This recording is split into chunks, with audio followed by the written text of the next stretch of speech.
Well, this record got made largely, I mean, it wasn't just me that made this record. Had it been up to just me, it wouldn't have happened, because at the time, I wasn't looking to make a record. You know, I thought that my chance at having an artist career had passed me, and I was really focused on songwriting and didn't even entertain that idea.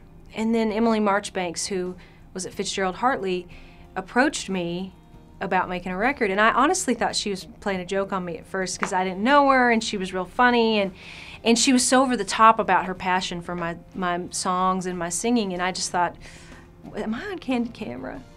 And she's like, no, come on into the office. And so I went in and met with her and another manager there, Terry Elam, and they were like, we love what you do, and we'll pay for you to make a record.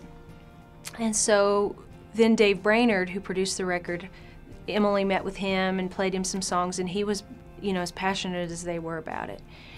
And at that point, there were probably 25 or 30 songs that they were really liking, and so they gave them to Dave, and Dave pared them down, and he and I talked about concepts.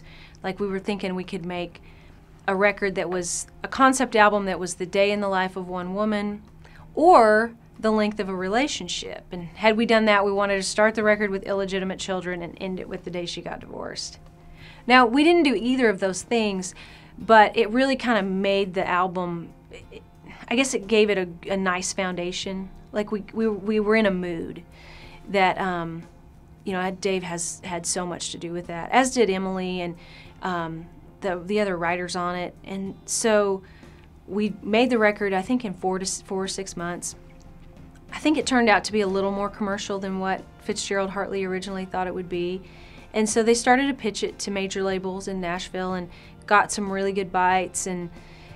But it would always come down to, it's just a square peg in a round hole, and we don't really know what to do with it. And so eventually, when enough things fell through and didn't happen, we were about, I guess, a year and a half, the record had been finished. I called Emily Marchbanks and I said, let's just put it out on our own. And I said, because I can't sit on it any longer, and we've got to get it out there. People have to hear it. And so she's like, okay, let's do that. And so then she started forging ahead. We had shot a video for Stripes at that point, because Leslie Fram at CMT was a huge supporter. And John Marks was starting to come on board and was willing to play Stripes. And so I'm like, we can't hold this back anymore. And then Jim Burnett, who is at Slate Creek Records in Texas, heard it. And he approached us 2 days before we were going to release it. We were going to put it out July 4th. And he said, I really want to help y'all with this, but you got to give me more than 2 days. So we settled on October 22nd. And then he brought Surefire and Jackie Marushka on board, and we just hit the ground running, and it's just been crazy, the response it's getting.